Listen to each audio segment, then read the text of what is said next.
어머니 제발 그만하세요. 제 침대에서 비켜주세요. 임신 7개월 만삭의 배를 안고 바닥에 주저앉은 며느리. 그 침대 위에는 시어머니가 편안하게 누워 TV를 보고 있었습니다. 왜? 이 집도 내 집인데. 내 침대도 내 침대지. 손주 뱃속에 있는데 당연한 거 아니야? 이게 대체 무슨 상황일까요? 며느리가 임신 소식을 전하자마자 시부모는 집으로 쳐들어와 며느리의 삶을 완전히 장악해버렸습니다. 임산부 영양제를 몰래 바꿔치기하고 밤마다 침실 문을 열어젖히며 감시하고 급기야 며느리를 작은 방으로 내쫓았습니다. 결국 며느리는 극심한 스트레스로 쓰러져 병원 응급실에 실려갔고 의사는 충격적인 진단을 내렸습니다. 오늘은 임신이라는 기쁨을 지옥으로 만들어버린 시부모와 그들의 상상을 초월하는 만행에 대한 이야기를 들려드리겠습니다. 끝까지 시청하시면 이 며느리가 어떻게 반격했는지도 보실 수 있습니다. 그 전에 구독과 좋아요 버튼 꾹 눌러주세요. 여러분의 구독과 좋아요가 더 많은 이야기를 전하는 힘이 됩니다. 그럼 시작하겠습니다. 지연씨 32세는 결혼 3년차 기다리던 임신 소식을 남편과 함께 확인했습니다. 여보. 2줄이야. 진짜 2줄. 남편 민수씨는 기뻐 날뛰었고 두 사람은 행복한 눈물을 흘렸습니다. 부모님께도 알려야지. 우리 부모님 얼마나 기뻐하실까? 다음 날 시부모님을 모시고 저녁 식사 자리를 마련했습니다. 아버님, 어머님. 저희 아기 생겼어요. 뭐라고? 진짜야? 시어머니는 벌떡 일어나 며느리의 손을 덥석 잡았습니다. 아이고 우리 지연이. 고생했어. 우리 손주를 가졌구나. 시아버지도 기뻐하며 아들의 어깨를 두드렸습니다. 잘했다 잘했어. 우리 집안에 경사 났네. 그날은 정말 행복한 하루였습니다. 하지만 그날이 지연씨 인생 최악의 날이 될 줄은 그때는 몰랐습니다. 임신 사실을 알린 지 정확히 3일 후 토요일 오전 10시 초인종이 울렸습니다. 누구시지? 지연씨가 문을 열자 시부모님이 서 있었습니다. 그런데 뭔가 이상했습니다. 시어머니와 시아버지 손에는 커다란 캐리어 2개와 쇼핑백 여러 개가 들려 있었습니다. 어머님? 무슨 일이세요? 오신다고 연락을. 야, 뭘 그렇게 놀라? 들어간다. 시어머니는 며느리를 밀치듯 지나쳐 안으로 들어왔습니다. 저 어머님? 이 짐들은 뭐예요? 뭐긴 뭐야? 이사 짐이지. 네? 이사요? 지연씨는 귀를 의심했습니다. 시아버지가 현관에 신발을 벗으며 태연하게 말했습니다. 우리가 여기서 살아야지. 손주 뱃속에 있는데 혼자 두면 되겠냐? 아니. 그게. 갑자기 이사를 오신다고요? 갑자기? 당연한 거지 뭐가 갑자기야. 시어머니는 이미 거실을 둘러보고 있었습니다. 방은 어디 있어? 안방 좀 보자. 잠깐만요 어머님. 저희한테 미리 말씀이라도. 말은 무슨 말. 손주 키우는데 우리가 여기 있어야지. 너희 둘이 뭘 안다고. 시어머니는 지연씨의 말을 자르고 안방으로 성큼성큼 걸어갔습니다. 야 여기 침대 좋네. 이거 우리가 쓰면 되겠다. 네? 그건 저희 침대인데요. 그래서? 우리가 쓴다는데 뭐가 문제야? 시어머니의 목소리가 차갑게 식었습니다. 너 지금 시어머니한테 대들려고? 아니에요 그게 아니라. 아니긴 뭐가 아니야. 좋은 말로 할 때 알아들어. 우리는 손주 때문에 온 거야. 내가 손주를 제대로 못 돌볼까봐. 지연씨는 말문이 막혔습니다. 남편에게 전화를 걸었습니다. 여보. 어머님 아버님이 갑자기 이사 오셨어. 미리 말씀도 없이. 진짜? 엄마가? 민수씨도 놀란 듯 했습니다. 그래도 엄마가 너 걱정돼서 그러시는 거잖아. 임신했으니까 도와주시려고. 아니 그게 아니라 미리 상의라도 하시고. 알았어. 내가 퇴근하고 얘기해 볼게. 일단 엄마 말씀 잘 들어. 뚝. 전화가 끊겼습니다. 그날 오후 시부모는 본격적으로 집안을 장악하기 시작했습니다. 시어머니는 냉장고를 열어 젖혔습니다. 야 이게 뭐야?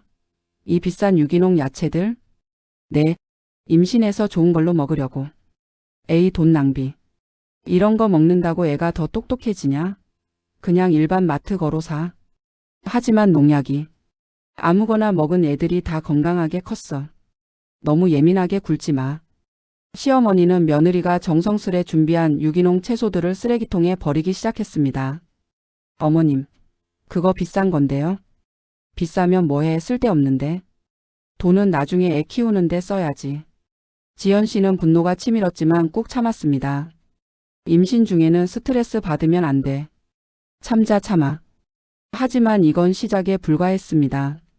시어머니는 거실 소파에 앉더니 지연 씨를 불렀습니다. 야, 지연아. 와봐. 네, 어머님. 앉아. 지연 씨가 소파에 앉아 시어머니가 말했습니다. 이제부터 규칙을 정할 거야. 네? 규칙이요? 그래. 우리가 여기 있는 동안 지켜야 할 거. 시어머니는 손가락을 꼽기 시작했습니다. 첫째, 아침은 무조건 7시까지 차려. 우리 일찍 일어나거든. 하지만 저는 지금 입덧이 심해서. 입덧? 그거 정신력으로 이겨내는 거야. 나도 임신했을 때 매일 아침 차렸어. 둘째, 청소는 매일 해. 먼지 있으면 손주한테 안 좋아. 셋째, 밤 10시 이후에는 TV 소리 내지 마. 우리 일찍 자니까. 넷째, 외출할 때는 미리 말해. 어디 가는지 누구 만나는지 다 알아야 해. 다섯째, 시어머니의 규칙은 끝이 없었습니다. 지연 씨는 숨이 막혔습니다. 이건 감옥이잖아. 저녁 7시. 남편 민수 씨가 퇴근했습니다. 엄마 아빠 오셨네요. 그래, 왔다. 너희 둘만 두면 걱정돼서. 감사합니다. 지연이 챙겨주시면 저도 안심이에요. 지연 씨는 남편에게 눈빛으로 신호를 보냈습니다. 우리 좀 얘기해야 해. 하지만 민수 씨는 그 신호를 무시했습니다. 자, 저녁 먹자. 배고프다. 식사 자리. 시어머니가 지연 씨의 밥그릇을 보고 말했습니다. 야, 너 밥 너무 많이 퍼담았어. 네? 이 정도는. 임신했다고 막 먹으면 살만 찌고 나중에 애 빼기 힘들어. 밥만 먹어. 시어머니는 며느리의 밥그릇에서 밥을 절반이나 퍼내버렸습니다. 어머님, 지금 임신 중이라 영양 섭취가 중요한데. 영양? 너 지금도 충분히 통통하잖아. 살 더 찌면 안 돼. 지연 씨는 눈물이 날 것 같았습니다. 임신 전 48kg였던 체중이 현재 50kg. 고작 2kg 늘었을 뿐인데 통통하다니. 식사 후 시어머니가 지연 씨의 방으로 들어왔습니다. 야, 이거 뭐야? 시어머니 손에는 지연 씨가 먹던 임산부 영양제가 들려 있었습니다. 아, 그거 산부인과에서 처방받은 영양제예요. 이거 얼마야? 한 달에 15만 원 정도요. 뭐? 15만 원? 미쳤어? 영양제 주제에? 하지만 산부인과 선생님이 꼭 먹으라고. 의사들이 그런 거 비싸게 팔아서 돈 버는 거야. 나도 임신했을 때 그냥 약국 비타민 먹었어. 하지만 임산부용은 성분이 달라서. 됐어. 내가 알아서 해줄게. 시어머니는 그 영양제를 들고 나갔습니다. 다음 날 아침. 지연 씨의 침대 옆 테이블에 낯선 영양제가 놓여 있었습니다. 포장도 허술하고 한글 표기도 이상한 정체불명의 제품이었습니다. 어머님, 이게 뭐예요? 임산부 영양제. 인터넷에서 샀어. 저거 3만 원밖에 안 해. 3만 원이요? 어머님, 이런 건 성분을 확인해야. 됐고. 나 저거 먹고도 민수 건강하게 나았어. 넌 따지지 말고 그냥 먹어. 지연 씨는 그 영양제를 보며 불안감에 휩싸였습니다. 일주일이 지났습니다. 지연 씨의 삶은 완전히 무너져 내렸습니다. 어느 날 오후 지연 씨가 낮잠을 자고 일어났습니다. 안방 문을 열고 나오니 충격적인 광경이 펼쳐졌습니다. 시부모님의 짐이 안방에 가득했습니다. 옷장은 시어머니의 옷으로 꽉 찼고 침대 옆에는 시아버지의 책들이 쌓여 있었습니다. 어머님, 이게 무슨? 거실에서 TV를 보던 시어머니가 태연하게 말했습니다. 아, 우리 오늘 방 바꿨어. 네? 방을 바꿨다고요? 그래. 우리가 안방 써야 할 것 같아서. 하지만 여기는 저희 방인데요. 너희 방? 아니, 이 집이 누구 집인데? 시어머니의 얼굴이 싸늘해졌습니다. 이 집 계약금 누가 보탰는지 알아? 우리야, 우리. 우리가 500만 원 보태줬잖아. 그건 나중에 다 갚아드린다고. 갚아드린다고? 웃기네. 그럼 지금 당장 갚아봐. 500만 원 있어? 지연 씨는 아무 말도 할 수 없었습니다. 그러니까 조용히 있어. 우리가 이 집에서 살 권리가 있다고. 그래도 이건. 됐고. 너는 작은 방 써. 어차피 임신했으면 몸조리만 하면 되지 넓은 방이 필요 없잖아. 시어머니는 지연 씨의 손을 잡아 끌었습니다. 자, 이리 와봐. 시어머니는 지연 씨를 작은 방으로 데려갔습니다. 그 방은 겨우 3평 남짓한 창고 같은 공간이었습니다. 창문도 작고 습기도 차고 곰팡이 냄새도 났습니다. 여기서 자면 돼. 어머님, 여기는 너무 좁아요. 그리고 곰팡이도. 곰팡이? 에이, 그 정도는 괜찮아. 환기 자주 시키면 돼. 하지만 임신 중에는 곰팡이 포자가. 아이고 진짜. 너 왜 이렇게 까다로워? 예전 여자들은 다 이런 데서 애 낳고 키웠어.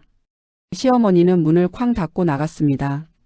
지연 씨는 그 좁고 어두운 방에 홀로 남겨졌습니다. 눈물이 주르륵 흘러내렸습니다. 이게 맞는 건가? 내가 이렇게까지 참아야 하나? 그날 밤 남편 민수 씨가 퇴근했습니다. 지연 씨는 남편을 방으로 불러들였습니다. 여보, 우리 얘기 좀 해야 해. 무슨 일이야? 오늘 어머님이 우리를 이 작은 방으로 보내고 본인들이 안방을 쓰신대. 그래? 엄마가? 응. 그리고 이 방 봐. 곰팡이도 있고 너무 좁아.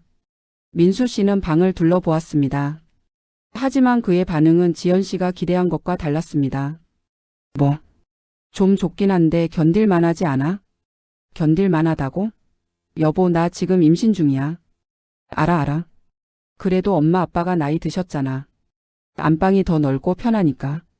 그럼 나는? 나는 편하지 않아도 돼? 아니, 그게 아니라. 잠깐만 참자. 어차피 애 낳으면 엄마 아빠 가실 거잖아. 언제 가시는데?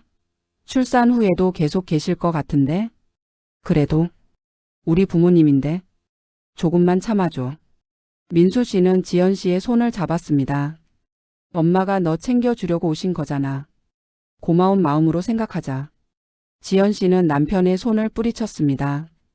고마운 마음? 지금 나한테 고마운 마음 가지라고? 지연아, 나가줘. 혼자 있고 싶어. 남편은 난처한 표정으로 방을 나갔습니다. 그날 밤 11시. 지연 씨는 작은 방 침대에 누워 있었습니다. 피곤했지만 잠이 오지 않았습니다. 그때였습니다.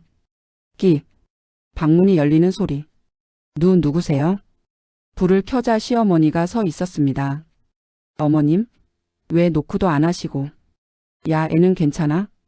네? 애요? 그래, 배 안에 애. 잘 있어? 네, 괜찮은데요. 배는 안 아파?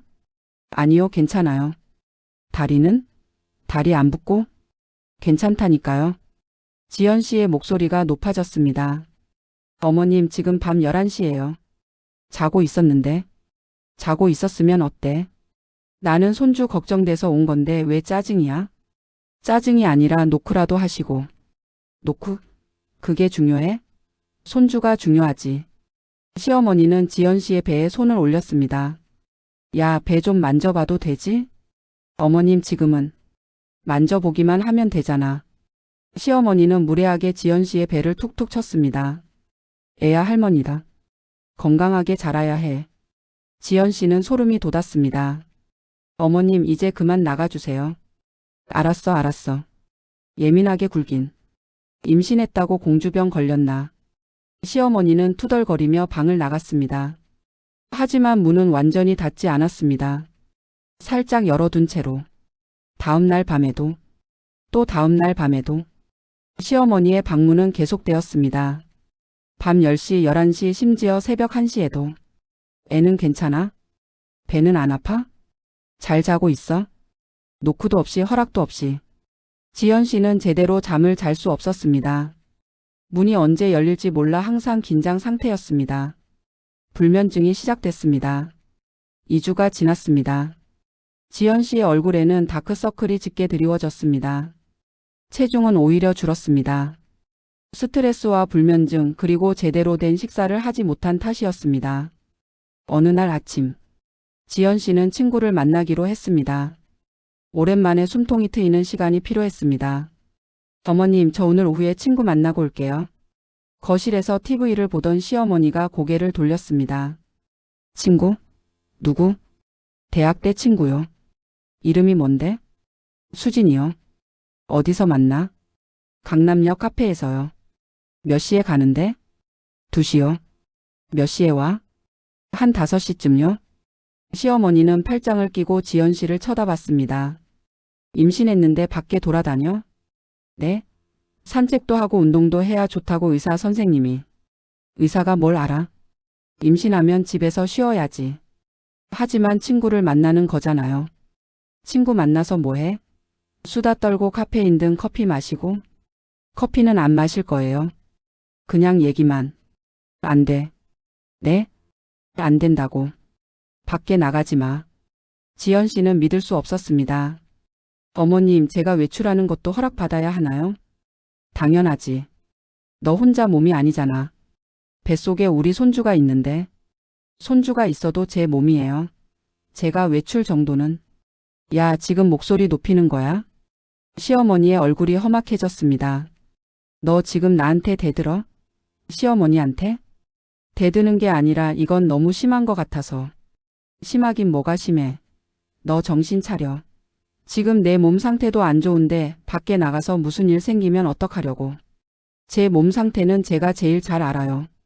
닥쳐. 시어머니의 고함. 너 지금 정말 버릇없이 굴고 있어.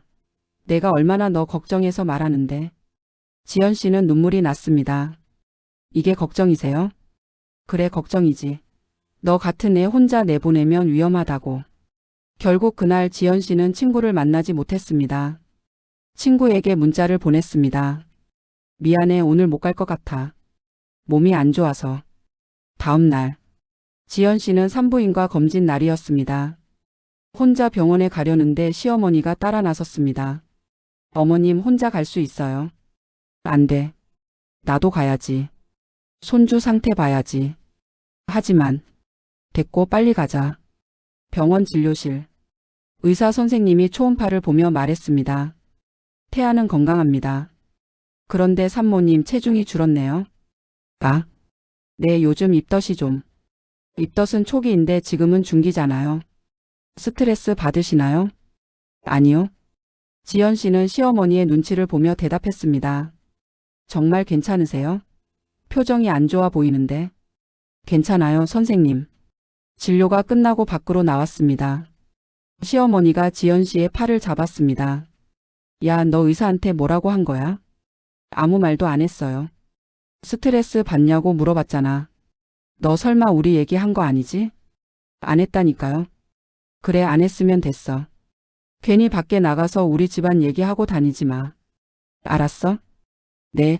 지연 씨는 고개를 숙였습니다. 집으로 돌아오는 택시 안. 지연 씨는 창밖을 멍하니 바라봤습니다. 나 이대로 계속 살 수 있을까? 이게 정말 내 인생일까? 눈물이 또다시 흘러내렸습니다. 집에 도착하자마자 시어머니는 지연 씨에게 말했습니다. 야, 너 핸드폰 좀 줘봐. 네? 핸드폰요? 그래. 누구랑 연락하는지 봐야겠어. 어머님, 그건 제 개인 사생활인데요. 사생활? 지금 손주 뱃속에 있는데 무슨 사생활이야? 하지만 핸드폰까지는. 줘. 안 주면 뭔가 숨기는 거지? 시어머니는 지연 씨의 핸드폰을 낚아챘습니다. 비밀번호 뭐야? 빨리 안 말해. 지연 씨는 어쩔 수 없이 비밀번호를 알려줬습니다. 시어머니는 카카오톡 문자 통화 기록을 하나하나 뒤지기 시작했습니다. 이 수진이라는 애가 누구야? 친구요. 여기 뭐라고 썼어? 시어머니가 미쳤어. 너무 힘들어. 이게 뭐야? 지연 씨의 얼굴이 새하얗게 질렸습니다. 이게 언제 보낸 건데? 한 달 전이네. 야, 너 나한테 미쳤다고 했어? 아니, 그게. 그때 제가 너무 힘들어서. 힘들어? 뭐가 힘들어? 내가 뭘 잘못했는데? 시어머니의 목소리가 점점 커졌습니다. 내가 너 챙겨주려고 여기 와 있는데 친구한테 내 욕을 해? 욕한 게 아니에요. 욕 아니면 뭐야? 미쳤다는 게. 그때 현관문이 열렸습니다. 시아버지가 퇴근해서 들어왔습니다. 무슨 일이야? 왜 이렇게 시끄러워? 여보, 이것 좀 봐요. 이 며느리가 나한테 미쳤대요. 시아버지는 핸드폰을 보더니 지연 씨를 노려봤습니다. 지연 씨 이게 무슨 짓이야?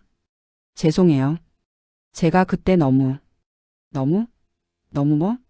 우리가 뭘 잘못했는데 이런 말을 해?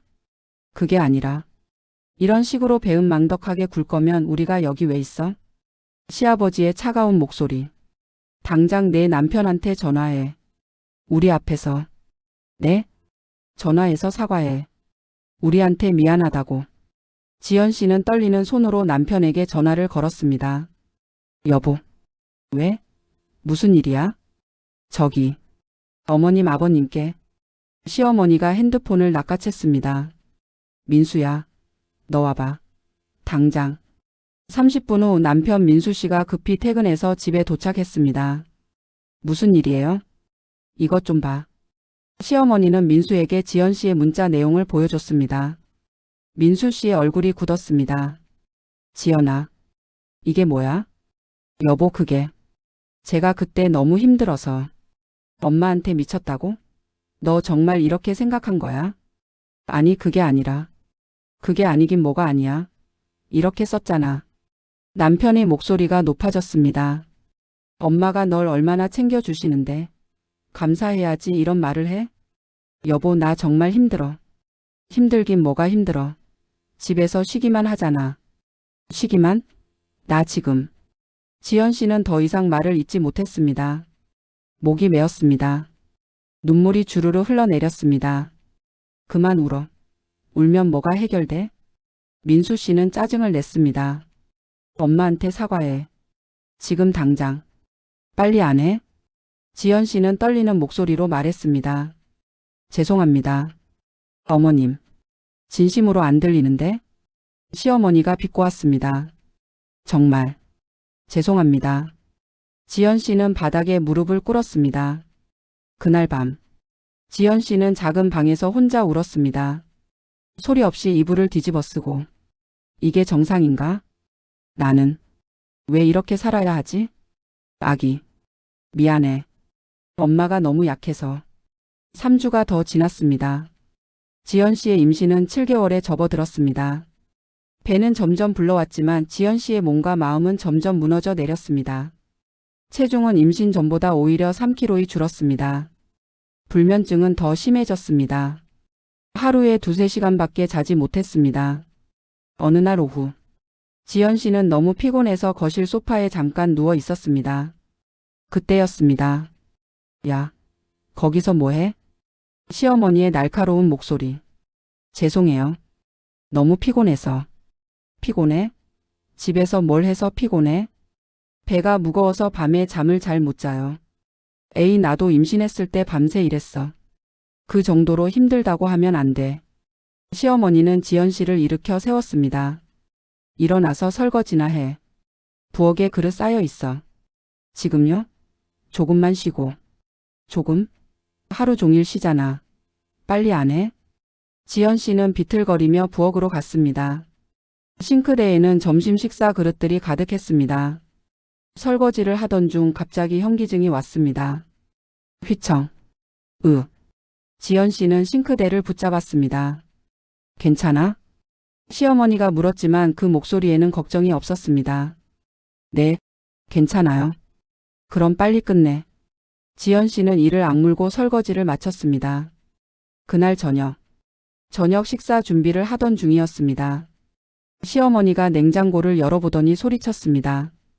야, 우유가 왜 없어? 아, 오늘 다 마셨어요. 그럼 사와야지. 왜 안 사왔어? 외출하지 말라고 하셔서. 우유 사러 가는 건 괜찮지. 정신이 없네 정말. 지금 가서 사올까요? 지금은 늦었어. 내일 아침에 필요한데. 시어머니는 혀를 찼습니다. 쓸데없이 집에만 있으면서 정작 중요한 건 안 해. 지연 씨는 숨이 막혔습니다. 외출하지 말라고 한 사람이 누군데. 저녁 식사 후. 지연 씨는 작은 방으로 들어갔습니다. 침대에 누우려는데 시어머니가 문을 열고 들어왔습니다. 노크도 없이. 야, 내일 아침에 미역국 끓여줘. 네, 알겠습니다. 그리고 빨래도 해야 해. 우리 옷 빨래 쌓였어. 네, 아, 그리고 화장실 청소도. 오늘 안 한 것 같던데? 오늘 했어요. 했어? 그럼 왜 이렇게 더러워? 제대로 안 했네. 내일 다시 해. 알았지? 네. 시어머니가 나가고 지연 씨는 이불을 뒤집어 썼습니다. 눈물이 멈추지 않았습니다. 아기야. 엄마가 미안해. 엄마가 너무 약해서. 배를 쓰다듬으며 중얼거렸습니다. 그때였습니다. 코. 배에서 통증이 느껴졌습니다. 코. 코. 통증이 점점 심해졌습니다. 지연 씨는 배를 감싸 쥐었습니다. 아파. 너무 아파. 통증은 점점 강해졌습니다. 지연 씨는 침대에서 일어나 거실로 나갔습니다. 어머님, 배가 너무 아파요. TV를 보던 시어머니가 고개를 돌렸습니다. 배? 어떻게 아픈데? 배가 너무 아파요. 쥐어짜는 것처럼. 그래? 그럼 좀 쉬어. 괜찮아질 거야. 아니에요. 이건 뭔가 이상해요. 이상하긴 뭐가 이상해. 임신하면 배 아픈 거 당연하지. 어머님 진짜 심한 것 같아요. 그때 지연 씨는 다리 사이로 무언가 흐르는 느낌을 받았습니다. 고개를 내려다보니 피였습니다. 피가 지연 씨의 다리를 타고 피가 흘러내리고 있었습니다. 어머님, 피가 나요. 그제야 시어머니가 당황했습니다. 뭐? 피? 119 불러주세요. 빨리요. 시어머니는 황급히 전화를 걸었습니다. 15분 후 구급차가 도착했습니다. 지연 씨는 들것에 실려 병원으로 이송됐습니다. 응급실. 의사들이 급히 달려들었습니다. 환자 상태 어떻습니까? 임신 28주 질출혈 복통 호소합니다. 초음파 준비. 빨리. 초음파 검사가 시작됐습니다. 의사의 얼굴이 심각해졌습니다. 태반 조기 박리 의심됩니다. 수술 준비하세요. 네. 간호사들이 급히 움직였습니다. 시어머니와 남편 민수 씨가 도착했습니다. 선생님, 제 아내 괜찮은 거죠? 의사는 심각한 표정으로 말했습니다. 지금 상태가 매우 위중합니다. 태반이 자궁벽에서 떨어지고 있어요. 그게 무슨 뜻이에요? 산모와 태아 모두 위험한 상황입니다. 즉시 제왕절개를 해야 합니다. 네? 지금요? 아직 28주밖에 안 됐는데. 지금 하지 않으면 둘 다 위험합니다. 의사는 민수 씨를 똑바로 쳐다봤습니다. 보호자분 산모가 극심한 스트레스를 받았던 것 같습니다. 혹시 최근에 무슨 일이 있었나요? 스트레스요? 별일 없었는데. 그때 시어머니가 끼어들었습니다. 저희가 돌봐드렸어요. 매일 챙겨드렸는데. 의사는 차갑게 말했습니다. 챙겨드렸다고요? 산모 체중이 임신 전보다 3kg가 줄었습니다. 영양 상태도 엉망이고 수면 부족 증상도 심각합니다. 그리고 이건 단순한 신체적 문제가 아닙니다. 정신적 스트레스로 인한 증상입니다. 의사의 말에 민수 씨의 얼굴이 창백해졌습니다. 지금 당장 수술 동의서에 서명하세요. 시간이 없습니다. 민수 씨는 떨리는 손으로 동의서에 서명했습니다. 지연 씨는 수술실로 들어갔습니다. 복도에 남겨진 민수 씨와 시어머니. 민수 씨는 바닥에 주저앉았습니다. 이게 무슨 일이야? 수술은 3시간 동안 계속됐습니다. 민수 씨는 수술실 앞을 왔다 갔다 하며 초조하게 기다렸습니다. 시어머니는 의자에 앉아 있었지만 그녀의 얼굴에도 불안감이 역력했습니다. 드디어 수술실 문이 열렸습니다. 의사가 나왔습니다. 보호자분? 네, 선생님. 제 아내는요? 다행히 산모와 아기 모두 살았습니다. 민수 씨는 그 자리에 주저앉았습니다. 하지만 의사의 표정이 심각했습니다. 아기는 미숙아로 태어났습니다. 체중 1.2kg. 지금 신생아 중환자실에 있습니다. 1.2kg. 최소 2개월은 인큐베이터에 있어야 합니다. 그리고 산모는? 의사는 민수 씨를 똑바로 쳐다봤습니다. 산모는 심각한 우울증과 외상 후 스트레스 장애 증상을 보이고 있습니다. 그게 무슨? 쉽게 말해 극심한 정신적 고통을 받았다는 겁니다. 제가 20년 넘게 산부인과 의사를 했지만 이렇게 심한 경우는 처음입니다. 의사는 차갑게 덧붙였습니다. 대체 집에서 무슨 일이 있었는지 모르겠지만 이건 명백히 학대입니다. 학대요? 네, 임산부 학대. 자칫하면 산모와 아기 모두 죽을 수도 있었습니다. 민수 씨는 말문이 막혔습니다. 저는 몰랐어요. 몰랐다고요? 의사의 목소리가 높아졌습니다. 보호자분, 당신 아내가 얼마나 힘들었는지 정말 몰랐습니까? 3kg이 빠졌는데? 다크서클이 눈 밑까지 내려왔는데? 저는 정신 차리세요. 당신은 남편이잖아요. 아내를 지켜야 할 사람이. 의사는 고개를 저으며 돌아섰습니다. 산모는 회복실에 있습니다. 면회는 1시간 후에 가능합니다. 1시간 후. 민수 씨는 회복실로 들어갔습니다. 침대에 누운 지연 씨. 그녀의 얼굴은 창백했고 눈은 감겨 있었습니다. 지연아. 민수 씨는 아내의 손을 잡았습니다. 그때 지연 씨의 눈이 천천히 떠졌습니다. 여보? 응, 나야. 괜찮아? 지연 씨는 대답 대신 눈물을 흘렸습니다. 아기는 괜찮아? 응. 괜찮아. 중환자실에 있어. 미안해. 내가 약해서. 아니야, 지연아. 미안한 건 나야. 민수 씨의 목소리가 떨렸습니다. 내가 너무 못났어. 너를 지켜주지 못했어. 의사 선생님한테 다 들었어. 내가 얼마나 힘들었는지. 민수 씨는 지연 씨의 손을 꽉 쥐었습니다. 미안해. 정말 미안해. 내가 바보였어. 지연 씨는 고개를 돌렸습니다. 이제 와서 미안하다고 하면 뭐해. 지연아. 나 정말 죽는 줄 알았어. 매일매일이 지옥 같았어. 지연 씨의 목소리가 떨렸습니다. 그런데 당신은 엄마 편만 들었잖아. 나한테는 참으라고만 했잖아. 나는 당신의 아내인데 왜 나를 지켜주지 않았어? 민수 씨는 아무 말도 할 수 없었습니다. 그날 밤 민수 씨는 어머니를 마주했습니다. 엄마. 왜? 엄마 집에 가세요. 뭐? 시어머니는 믿을 수 없다는 표정을 지었습니다. 무슨 소리야? 엄마가 지연이를 너무 힘들게 했어요. 뭐? 내가 뭘 잘못했는데? 엄마. 지연이 거의 죽을 뻔했어요. 아기도. 그건 지연이가 약해서. 아니에요. 민수 씨의 목소리가 단호해졌습니다. 엄마가 지연이를 괴롭혔어요. 매일 감시하고 통제하고 학대했어요. 학대? 야, 너 지금 내 엄마한테 뭐라고 하는 거야? 의사 선생님도 그러셨어요. 이건 명백한 학대라고. 말도 안 돼. 나는 손주 걱정돼서. 손주 걱정? 그게 손주 걱정이에요? 민수 씨의 목소리가 높아졌습니다. 엄마는 지연이를 사람 취급도 안 했어요. 방에서 쫓아내고 음식 못 먹게 하고 친구도 못 만나게 하고. 그리고 밤마다 노크도 안 하고 방에 들어가서 감시했잖아요. 그게 정상이에요? 시어머니는 말문이 막혔습니다. 엄마, 제발 집에 가세요. 더 이상은 안 됩니다. 너 지금 내 엄마를 쫓아내는 거야? 쫓아내는 게 아니라 각자의 삶을 살아야 한다는 거예요. 야, 너. 엄마, 제발. 이러지 마세요. 민수 씨는 고개를 숙였습니다. 저도 엄마 아들이지만 지연이 남편이기도 해요. 그리고 이제 아빠예요. 저는 제 가족을 지켜야 해요. 제 아내와 제 아이를. 시어머니의 눈에 눈물이 고였습니다. 너 정말 나를 버리는 거야?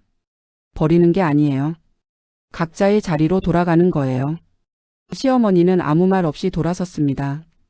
그리고 천천히 병원 복도를 걸어 나갔습니다. 2주 후 지연 씨는 퇴원했습니다. 아기는 아직 중환자실에 있었지만 상태는 점점 좋아지고 있었습니다. 집으로 돌아온 지연 씨. 집은 깨끗이 청소되어 있었습니다. 안방 침대도 원래대로 돌아와 있었습니다. 시부모의 짐은 모두 사라져 있었습니다. 여보. 민수 씨가 지연 씨를 침대에 앉혔습니다. 지연아, 앉아봐. 할 말이 있어. 뭔데? 나 회사 그만뒀어. 뭐? 지연 씨는 놀랐습니다. 왜? 너를 돌봐야 해. 그리고 아기도. 하지만 돈은 돈은 내가 알아서 할게. 프리랜서로 일하면서 집에서 일할 수 있어. 민수 씨는 지연 씨의 손을 잡았습니다. 지연아, 나 정말 미안해. 그동안 너무 못났어. 이제부터는 달라질게. 너를 지켜줄게. 약속할게. 지연 씨의 눈에 눈물이 고였습니다. 정말? 응. 정말이야. 민수 씨는 지연 씨를 꽉 안았습니다. 그리고 엄마한테도 확실히 말했어. 앞으로는 우리 허락 없이 집에 오시면 안 된다고. 엄마도 잘못을 인정하셨어. 많이 반성하고 계셔. 지연 씨는 남편의 품에 안긴 채 조용히 눈물을 흘렸습니다. 6개월 후 아기 서준이는 건강하게 자라고 있었습니다. 처음 1.2kg로 태어났던 작은 생명은 이제 7kg의 통통한 아기가 되었습니다. 지연 씨도 많이 회복되었습니다. 체중도 정상으로 돌아왔고 얼굴에는 웃음이 돌아왔습니다. 어느 일요일 오후 초인종이 울렸습니다. 지연 씨는 긴장했습니다. 누구지? 민수 씨가 문을 열었습니다. 엄마. 시어머니가 서 있었습니다. 하지만 이전과는 달랐습니다. 손에는 과일 바구니와 아기 선물이 들려 있었습니다. 안녕. 지연아. 시어머니의 목소리는 조심스러웠습니다. 어머님. 들어가도 될까? 네. 들어오세요. 시어머니는 조심스럽게 집 안으로 들어왔습니다. 이거. 서준이 선물이야. 그리고 지연이 너 좋아하는 과일. 감사합니다. 시어머니는 소파에 앉았습니다. 그리고 고개를 숙였습니다. 지연아. 나.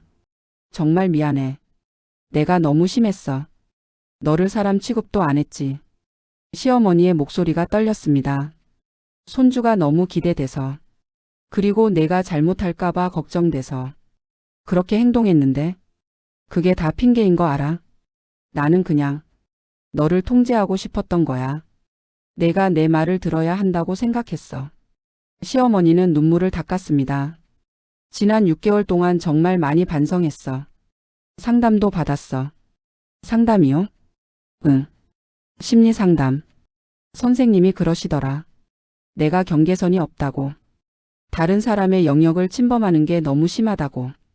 지연 씨는 조용히 시어머니의 말을 들었습니다. 내가 겪은 일들 다 알아. 민수한테 들었어. 시어머니는 손수건으로 눈물을 닦았습니다. 너한테 한 짓들. 생각하면 내가 정말 미친 사람 같아. 어떻게 그럴 수가 있었는지. 안방에서 쫓아낸 것, 핸드폰 뒤진 것, 밤마다 들어간 것. 지금 생각하면 정말. 시어머니의 목소리가 떨렸습니다. 내가 너를 사람이 아니라 손주 낳는 도구로만 본 거야. 너의 감정, 너의 아픔 아무것도 생각 안 했어. 지연 씨의 눈에도 눈물이 고였습니다. 내가 너무 힘들었을 텐데. 정말 미안해. 시어머니는 고개를 깊이 숙였습니다. 용서해달라고는 안 할게. 내가 한 짓은 용서받을 수 없는 거니까. 어머님. 그냥 내가 행복했으면 좋겠어. 민수랑 서준이랑. 시어머니는 일어섰습니다. 너무 오래 있었네. 나 갈게. 어머님. 지연 씨가 시어머니를 불렀습니다. 네? 앉으세요. 응? 잠깐만. 앉으세요. 시어머니는 조심스럽게 다시 앉았습니다. 지연 씨는 깊은 숨을 들이쉬었습니다. 어머님. 솔직히 말씀드리면 저 아직도 무섭고 힘들어요. 그때 일들 생각하면 지금도 가슴이 답답하고 숨이 막혀요. 지연 씨는 떨리는 목소리로 말을 이었습니다. 밤에 자다가도 깨요. 누가 문 여는 소리만 나면 심장이 뛰어요. 지연아. 하지만 지연 씨는 시어머니를 쳐다봤습니다. 어머님이 정말 반성하고 계신다는 거 알아요. 그리고 저도 언젠가는 용서할 수 있을 것 같아요. 지금은 아니지만. 시어머니의 눈에서 눈물이 주르륵 흘러내렸습니다. 고마워. 정말 고마워. 대신 약속해 주세요. 뭐? 다시는 그런 일 없을 거라고. 저를 존중해 주실 거라고. 그럼 당연하지. 시어머니는 고개를 끄덕였습니다. 앞으로는 절대 그런 일 없을 거야. 약속할게. 그리고 방문하실 때는 미리 연락 주세요. 갑자기 오시면 저 아직 힘들어요. 알았어. 꼭 미리 연락할게. 노크도 꼭 해주시고요. 응응. 당연하지. 그때 안방에서 아기 우는 소리가 들렸습니다. 앙앙. 서준이 깼나 보네. 지연 씨가 일어서려 하자 민수 씨가 말했습니다. 내가 볼게. 앉아 있어. 민수 씨는 안방으로 들어가 아기를 안고 나왔습니다. 우리 서준이 할머니 왔네. 시어머니는 조심스럽게 손을 내밀었습니다. 안아봐도 될까? 지연 씨는 잠시 망설이다가 고개를 끄덕였습니다. 네, 안아보세요. 시어머니는 조심스럽게 서준이를 안았습니다. 아이고, 우리 서준이. 아기를 바라보는 시어머니의 눈빛이 부드러웠습니다. 예전처럼 소유하려는 눈빛이 아니었습니다. 그저 할머니의 눈빛이었습니다. 건강하게 자라줘서 고마워. 시어머니는 아기에게 속삭였습니다. 할머니가 너희 엄마한테 정말 못됐었어. 할머니 때문에 너도 고생 많이 했지? 미안해, 서준아. 할머니가 정말 미안해. 시어머니는 아기를 지연 씨에게 돌려줬습니다. 오래 있으면 피곤할 거야. 나 이만 갈게. 어머님. 응? 다음에 또 오세요. 미리 연락 주시고요. 시어머니의 얼굴이 환해졌습니다. 정말? 진심이야? 네. 시간이 좀 걸리겠지만 천천히 해봐요. 고마워, 지연아. 정말 고마워.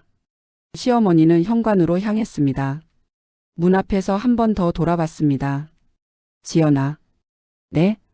너는 정말 좋은 엄마야. 그리고 좋은 사람이고. 내가 그걸 너무 늦게 알아봤어. 미안해. 시어머니는 고개를 숙이고 집을 나갔습니다.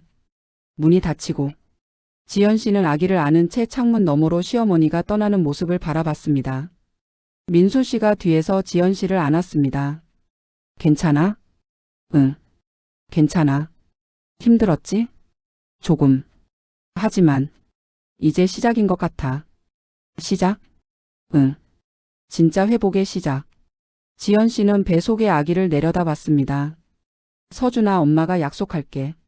아기는 평화롭게 잠들어 있었습니다. 엄마는 너를 꼭 지켜줄 거야. 너를 존중하고 너의 말을 들어줄 거야. 그리고 너는 행복한 아이로 자랄 거야. 지연 씨는 아기에게 입맞춤했습니다. 우리 행복하게 살자. 창문 너머로 따뜻한 햇살이 비쳐들었습니다. 지옥 같았던 그 시간은 이제 과거가 되었습니다. 완전히 사라진 건 아니었지만 이제 조금씩 치유되고 있었습니다. 그리고 지연 씨는 알았습니다. 자신이 얼마나 강한 사람인지, 얼마나 용감한 엄마인지. 여보. 응? 고마워. 내 편이 되어줘서. 당연하지. 나는 내 남편이잖아. 민수 씨는 아내와 아기를 꽉 안았습니다. 세 사람의 가족. 그들의 진짜 이야기는 이제부터 시작이었습니다. 지연 씨의 이야기 어떠셨나요? 임신은 축복이어야 합니다. 하지만 때로는 그 축복이 누군가의 통제욕과 만나 지옥으로 변하기도 합니다. 이 이야기를 통해 우리가 배워야 할 것은 무엇일까요? 첫째, 임산부는 보호받아야 할 존재이지 통제받아야 할 대상이 아닙니다. 둘째, 진정한 사랑은 상대를 존중하는 것입니다. 셋째, 가족이라는 이름으로 학대를 정당화해서는 안 됩니다. 그리고 가장 중요한 것. 여러분이 만약 지연 씨와 같은 상황에 처해 있다면 참지 마세요. 도움을 요청하세요. 당신은 혼자가 아닙니다. 이 영상이 도움이 되셨다면 구독과 좋아요 부탁드립니다. 그리고 댓글로 여러분의 생각도 들려주세요. 다음에도 더 좋은 이야기로 찾아뵙겠습니다. 감사합니다.